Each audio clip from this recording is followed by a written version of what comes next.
दंडवत पूर्वार्ध लीळा क्रमांक 94 गुंफे चोर विद्रा वण म्हणजे गुंफेमध्ये बोनेबाईची जी गुंफा होती त्या गुंफेमध्ये चोरांचा उपद्रव ऐसा एकू दिसू दाराठी यावनी बोनेबाईची ये गुंफे चोरू निघाला। एका दिवशी दाराच्या वरून बोनेबाईच्या गुंफेत चोर शिरला। भीतरी घाट ऐसा दिवा पाजळत असे आतमध्ये लंबत लटकत असणारा दिवा जळत होता। तेने आपली जाळी आणली अंगणी पसरली। त्यानं आपल्या जवळची चादर आणली आणि ते चादर तिथं खाली टाकली।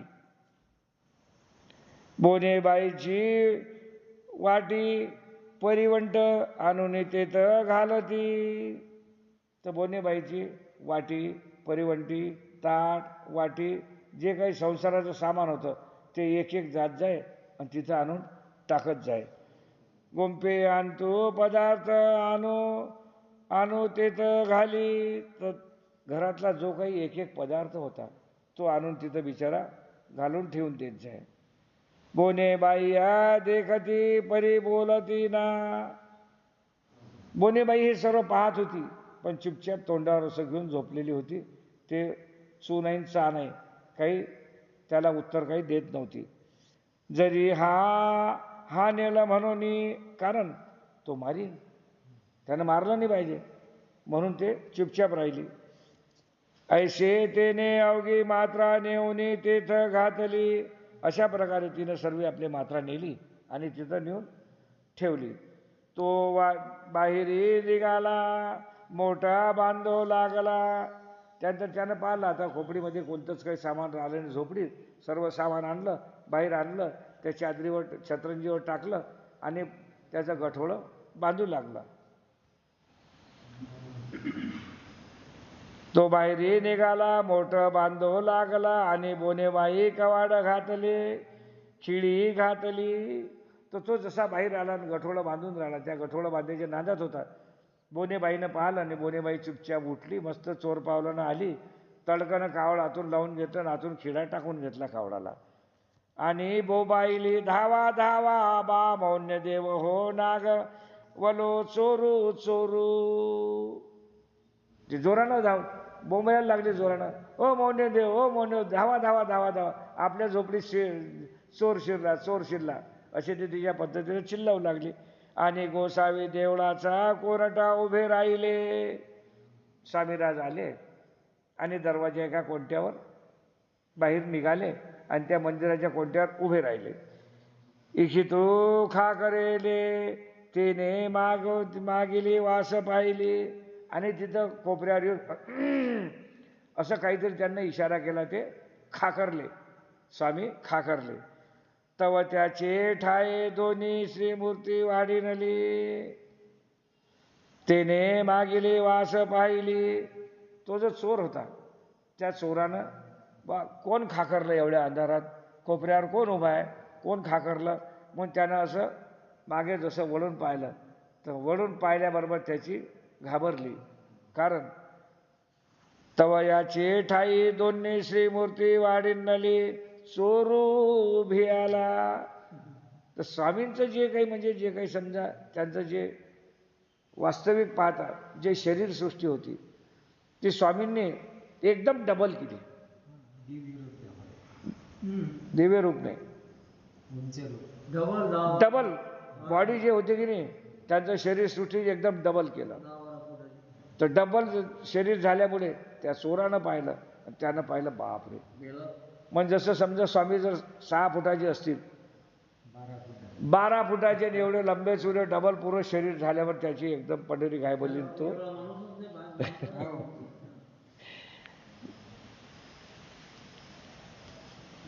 बाई तरी हे मोठं सर्वज्ञ म्हणे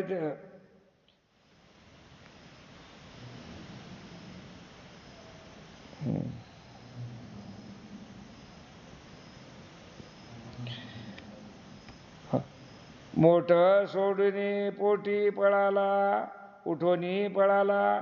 तर त्यांनी स्वामींचं हे जे स्वरूप, मोठं स्वरूप पाहिलं. ते पाहिल्याबरोबर तो एकदम घाबरला. आणि घाबरल्यामुळे त्याला हे नाही सुचलं की मी चोरीचं डाका टाकला, सामान गठोडं बांधलं, हे नेऊ द्या की काही की कसं. त्याला काहीच नाही सुचलं. त्याला फक्त आपला जीव वाचवायची पडली आणि तो भिंतीवरून कूदून निघून गेला. मोठं सांडूनी पोळी उठोनी पळाला, भिंतीवरून ओलांडून तो पळाला. कवाड उघडा, गोसावी सौम्या बीजे केले. त्याच्यानंतर स्वामी समोर आले, बोनेबाईच्या समोर आले, उभे राहिले.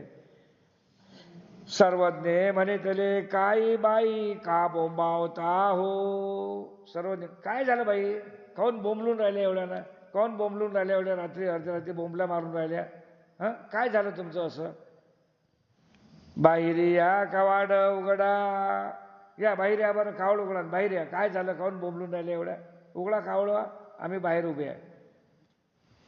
बोनेबाई म्हणितले, आओ आमचे मौन्य देव आले हो.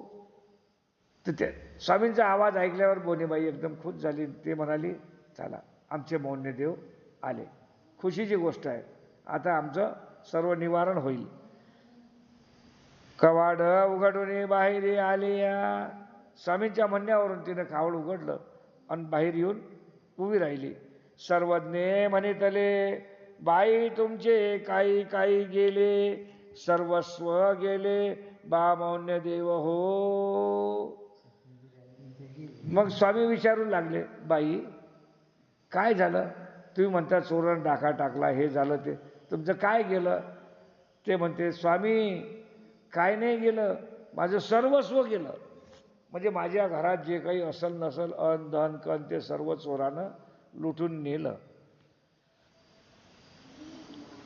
तव अवघेची हरिकले, म्हणजे माझ्या घरात जे काही होतं ते सर्वच त्यानं हिरावून नेलं, सर्वच हरवलं. बा मौन्य देव हो अवघेची आहे.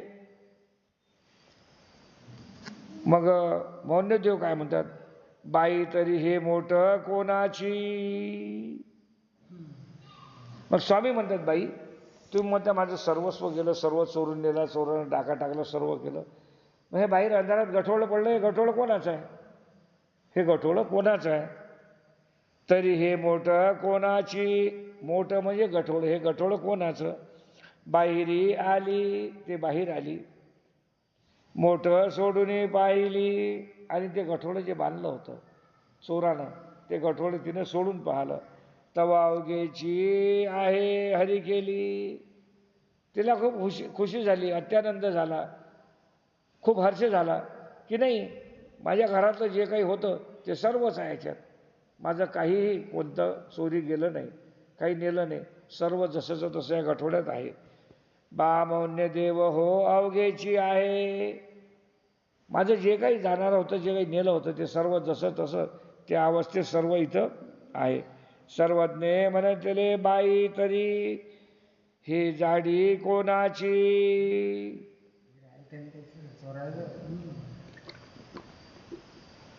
सर्वज्ञ म्हणाले, बाई हे जाडी कोणाची. जाडी म्हणजे हे जे चादर आहे, या चादरीमध्ये जे गठोडं बांधलं, हे चादर कोणाची. नेनो बा मौन्य देव हो. बोनेबाई म्हण, मी नाही जाणत हे चादर कोणाची आहे, हे मला माहीत नाही, मी याबद्दल काही जाणत नाही. हे जाडी चोराची सर्वज्ञ म्हणितले. मग स्वामी स्वतः बोलले, बाई हे चादर जे आहे, हे जाडी जी आहे, जाडी म्हणजे चादर, जे गठोडं बांधलं होतं ते, हे जाडी चोराची आहे. आता तो सर्वज्ञ म्हणितले, तरी उपराटा चोरची नागवला म्हणा. बाई निवांत राहा, तुम्ही झोपा आता, आता तो चोर काही परत येणार नाही. ती म्हणाली तो आपली जाळी घ्यायसाठी वापस येईल. तरी पुन्हा स्वामी म्हणाले, नाही बाई, हे जरी चादर त्याची आहे, पण तो पुन्हा रूपी परत ही चादर घेण्यासाठी आपल्या इथे येणार नाही. तुम्ही निवांत राहा. आणि गोसावं हास्य केले आणि स्वामी खतखत खतखत हसू लागले. त्या बाईची ती अवस्था पाहून स्वामी हसायला लागले. तव तीही म्हणितले आता तो जाळी कारणे मागुता येईल. सर्वज्ञ म्हणितले बाई आता तो नाहीये. तरी ते म्हणाली, बाबा तो हे जाळी मागायसाठी परत येईल. तो स्वामी सांगायला लागले, बाई नाही, तो हे घ्यायसाठी अजिबात इथं येणार नाही. बा मौन्य दो काहीशी या बिहाला. मग बोनेबाई म्हणते, स्वामी राया त्यानं एवढे चोरी केली, गठोडं बांधलं, सर्व केलं, पण तो भिवून कसा गेला? तो पळून कसा गेला? काय कारण तो पळून जायचं? सर्वज्ञ म्हणितले बाई हे एवढे एक वाढिनले. मग स्वामींनी सांगितलं, बाई आमचं शरीर जे होतं आम्ही एकदम डब्बल वाढवलं. पण डब्बल पाहिल्याबरोबर, एवढं बलाढ्य शरीर पाहिल्याबरोबर तो तेयाशी बियाला. हे आमचं शरीर सृष्टी पाहून तो भेला, घाबरला, म्हणून मोठं सोडून पळाला. म्हणून तो हे एवढं जे गठोडं आहे हे इथून सोडून निघून गेला. अशा प्रकारे पूर्वार्ध लीळा क्रमांक 94 इथं आटोपली. याच्यानंतर पूर्वार्ध लीळा क्रमांक 95 गोकुळ अष्टमी पूजा स्वीकारो. मेहकरला स्वामींनी गोकुळ अष्टमीचा जो सण आहे तर गोकुळ अष्टमीला स्वतः भगवान श्रीकृष्णाचं लहानपणचं रूप धारण करून तिथं त्या बायांसोबत गोकुळ अष्टमी साजरी केली. हे लीळेचं नाव. एक उदी गोसावी उद्याची निद्रास्थानाहुनी बोनेबाईची गुंफेशी बीजे केले. एका दिवशी सकाळी सकाळी उठून स्वामी निद्रास्थानावरून उठले आणि बोनेबाईच्या गुंफेत बीजे केली किंवा फिरायसाठी तिकडे जायचं. तव तीही आदिली दिशी माती आणली होती. तर बोनेबाईनं काय केलं होतं, अगोदरच्या दिवशीच मस्त वावरातली चिकन काळी माती टोपले 2 टोपले आणून तिथं जमा करून ठेवली होती. सर्वज्ञ म्हणतले बाई आजी तुमते लवड सवड मोठीशी. लवड सवड म्हणजे स्वामी म्हणाले, बाई तुम्ही आज फार गडबड करून दिले, तुम्हाला खूप गडबडीत आहे, तुमच्या मागे फार म्हणजे धावपळ आहे. लवड सवड म्हणजे धावपळ, तुमच्या मागे खूप घाई गडबड आहे, तुम्ही आज खूप घाई घेत आहे, तुम्ही गडबड करून राहिल्या, काय कारण आहे? बामौन्य देव हो आजी गोकुळाष्टमी. सर्वज्ञ म्हणितले बाई तरी हे माती काहीशी. तर ती बाई म्हणाली, स्वामी राया तुम्ही जाणत नाही, आज श्रीकृष्ण जन्माष्टमी आहे. मग स्वामी विचारतात, सर्वज्ञ म्हणितले बाई तरी हे माती काहीशी. हो आम्ही जाणतो आज जन्माष्टमी आहे, भगवान श्रीकृष्णाच्या जन्माचा दिवस आहे, ते सर्व बरोबर आहे, पण हे तुम्ही माती आणून ठेवली, हे माती कशासाठी आणली? हो जन्माष्टमी आहे हे मला मान्य आहे ना, पण माती कशासाठी आणली? बामौन्य देव हो तुम्ही नेना. ते म्हणते, मौन्य देवा तुम्ही जाणत नाही का, तुम्हाला मालूम नाही काय, आजी गोकुळाष्टमी, आजी श्रीकृष्ण जन्मले. आज गोकुळाष्टमी आहे आणि आजच्या दिवशी भगवान श्रीकृष्णाचा जन्म झालेला आहे. याचा श्रीकृष्ण करुणी नंदू यशोदा वसुदेव देवकी करुणी गोकुळ करुणी बा फुलवरा कीजे व्रत कीजे. ते म्हणते, स्वामी राया हे माती भिजू, या मातीचा एक श्रीकृष्णाची मूर्ती बनव, नंदराजा बनव, देवकी राणी बनव, यशोदा बनव, वसुदेव देवकी बनव, असं करून पूर्ण गोकुळाचं जसं असते त्याप्रमाणे त्या मातीचं पूर्ण तिथे एक गोकुळ आपण तयार करू. कशाचं? मातीचं. श्रीकृष्ण, यशोदा, देवका आणि जसं गाई वासरं वगैरे पूर्ण जसं गोकुळ आहे तसं ते मातीनं बनवणार होती. जसं पोळ्याला आपण छोटे छोटे मातीचे बैल बनवतो त्याप्रमाणे पूर्ण गोकुळच तिथं ते सजवणार होती. गोकुळ करुणी बा फुलोरा कीजे व्रत कीजे. पूर्ण त्या मातीचं पूर्ण गोकुळ बनवायचं आणि फुलोरा बनवायचा, फुलोरा टाकायचा आणि त्या दिवशी उपवास करायचा. आजच्या दिवशी उपवास करायचा. सर्वज्ञे म्हणितले. मग त्यावर हे सर्व ऐकल्यानंतर स्वामीराज म्हणाले, बाई श्रीकृष्ण तो काही मातीचा. मग स्वामी म्हणतात, बाई हो तुमचं सर्व मला मान्य आहे, पण श्रीकृष्ण काय मातीचा होता काय? काय विचारतात? श्रीकृष्ण मातीचा होता काय? तो काही मातीचा. नंदू यशोदा वसुदेव देवकी काही मातीची. भगवान श्रीकृष्ण मातीचा होता काय? नाही. नंदराज, यशोदा, वसुदेव, देवकी ती काही मातीची होती. विचारतात, बा नंदराज, यशोदा, वसुदेव, देवकी हे सर्वस्व परिवार जो होता का हा काय मातीचा होता काय? तिला विचारतात, हा परिवार मातीचा हो का? तुम्ही जे गोकुळ म्हणून राहिले, गोकुळ काय मातीचं गोकुळ बनलेलं होतं काय? तिथं सजीव प्राणी राहत होते, गाई वासरं म्हशी सर्व, ते मातीचं बनलेलं होतं का? नाही. ती ये साचो काशी माणुसे होते की. ती ये साचो काशी, ते तर तिथं जागृत माणसं, बाया, ढोरं, वासरं असतील नशील ते जागृत होतं पूर्ण. तुम्ही मातीचं कसं म्हणता? हे पूर्ण जागृत होतं, मग तुम्ही मातीचं कसं म्हणता?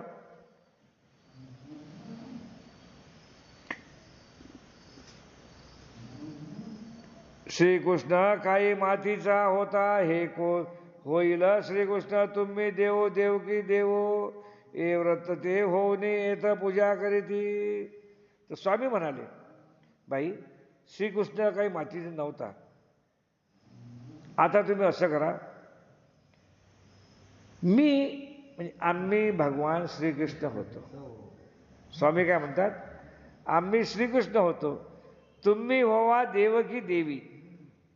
म्हणजे कामाईसा आणि नागाईसा. काय? कामाईसा आणि नागाईसा. देवकी तुम्ही व्हा. ए व्रत वस्त्र ते होऊनी येथं पूजा करीती. तर तुम्ही दोघी आम्हाला इथं व्रत करा. काय? व्रत करा. हे माती परती सांडावगी. हे तुम्ही व्रत करा, सर्व करा आणि आपण हा सोहळा पूर्ण आज पार पाडू. तुम्ही सर्वात पहिले माती नेऊन बाहेर फेकून द्या. मग तिनं ती माती परती सांडावगी म्हणजे हे माती पूर्ण फेकून द्या. हो का बा मौन्य देव हो माती परती सांडिली. ती म्हणाली, हो जी देवा, तुम्ही म्हणता तसं, तुमच्या सांगण्याप्रमाणे मी पूर्ण माती नेऊन बाहेर फेकून देतो. आणि तिनं पूर्ण माती नेऊन बाहेर फेकून दिली. गोसावी यांची आरोग्याला दिली. मग दुपारच्या वेळेस स्वामींचं आरोग्य झालं, जेवण वगैरे आटोपलं. मग गोसावी वीरणा बीजे केले.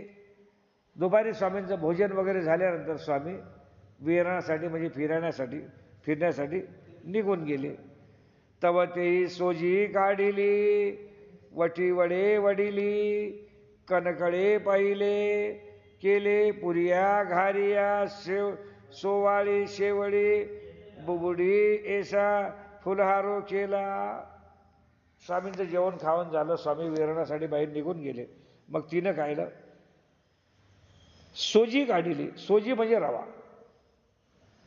रवा काढला, त्याचे वटी वडे वाढिली, मग त्यांचे काही रव्याचे पदार्थ बनवले, कडकने पहिले केले, आणखी जे जसं आपण फुलोऱ्याला लावतात ते अलग अलग पदार्थ तिनं तयार केले. पुऱ्या बनवल्या, घाऱ्या बनवल्या आणि सरवंडे बनवले. सोवाळी म्हणजे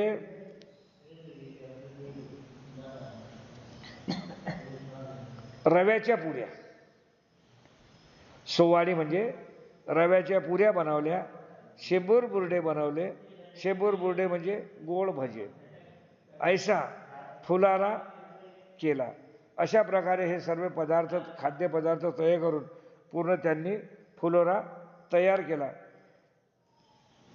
तिये दिशी गोसावी सकाळीची विहरणा बीजे केले. मग ताबडतोब सकाळी स्वामी फिरायला निघून गेले आणि ताबडतोब तिथून परत आले.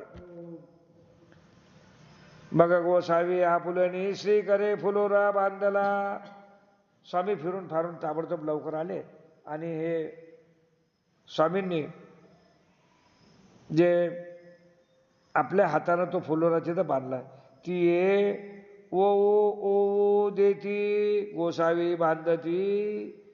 तर ते बोनेबाई दोऱ्यामध्ये ते एक एक जे काही पुऱ्या सांडव्या असल नसल ते सर्व जे बनलेलं होतं ते दोऱ्यामध्ये वळून देत होती आणि स्वामी ते त्याच्यामध्ये ओळत होते आणि तिथं तशा प्रकारे म्हणजे तिनं दोऱ्यामध्ये वळून दिले. स्वामी साच्यात घेतले आणि स्वामींना तो फुलोरा तयार केला. तो फुलोरा तिथं लटकावला. गोसावी बांधिती म्हणजे तो फुलोरा स्वामींनी बांधला. अवघी फळोवधी बांधली अवघी आयती केली. जेवढे फळं फुलं जे होते अलग अलग किसांचे फळं फुलं जसं आपण रासा ठेवतो शेतातले नवीन नवीन निघालेले सर्व, तर जे काही फळं गिळं होते ते पूर्ण अवघे तिथं राशीवर पूर्ण रचले आणि तिथं पूर्ण तयारी केली. अवघी आयती केली म्हणजे सर्व परिणाम जे काही लागत असते ते सर्व तयारी तिनं केली. मग विडीचा गोसावी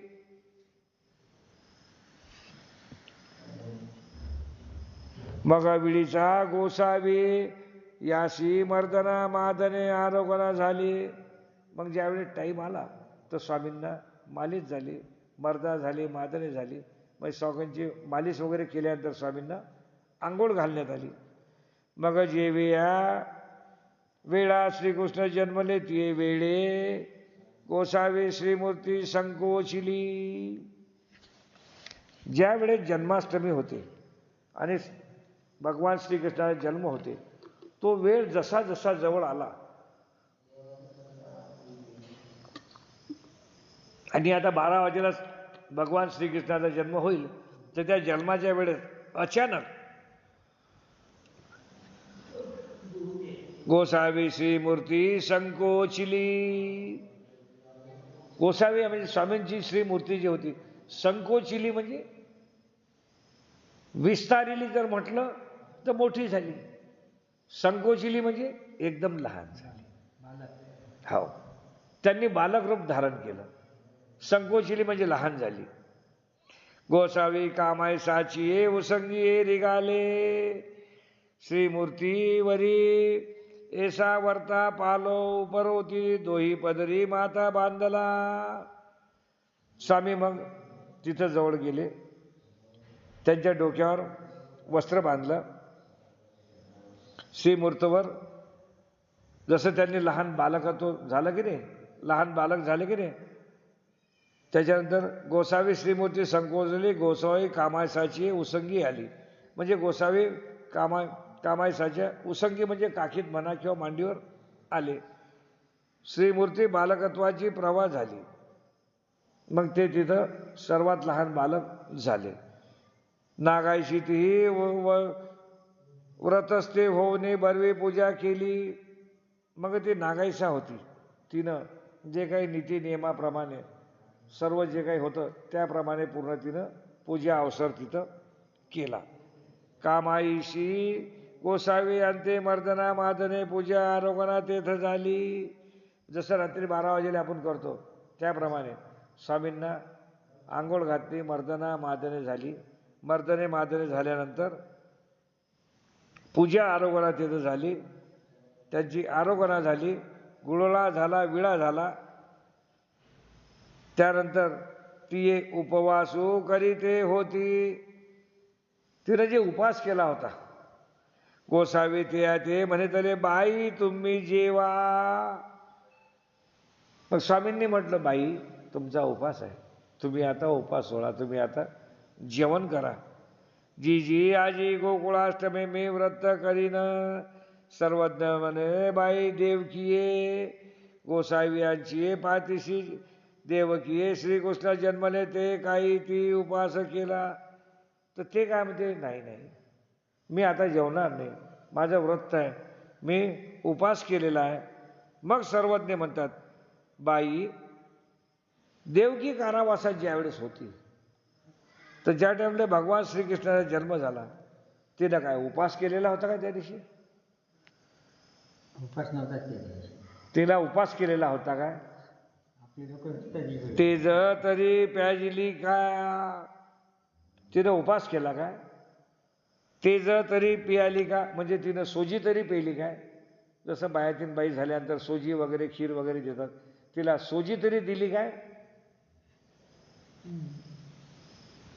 मग ती ये कामायशी म्हणितले बा मौन्य देव हो लवकरी या. मग ते तुमची ये पांती पारणे करील. मग ते म्हणते स्वामी राया या लवकर, तुम्ही बसा, तुमच्या पंक्तीतच आम्ही आता आमचं पारणे फेडू, म्हणजे आमचं जे व्रत आहे ते व्रत आम्ही तुमच्या पंक्तीतच दूर करू. नागायसे वतस्ते तेही गोसावी अंशी पडदणी दिदली. मग नागायशीने स्वामींना पडदणी म्हणजे कपडे वगैरे दिले. मग ते अशी पांती पारणे झाले, खाली कपडे वगैरे दिले, समोर बसायला टाकलं, आसन केलं आणि पंक्तीत सर्वे बसले. त्याप्रमाणे तिनं आपलं जे व्रत होतं ते व्रत म्हणजे गोसावी यांचा मादने झाले, पूजा अवसर झालं, मग गोसाव्यांची आरोग्य झाली, स्वामींचं जेवण झालं.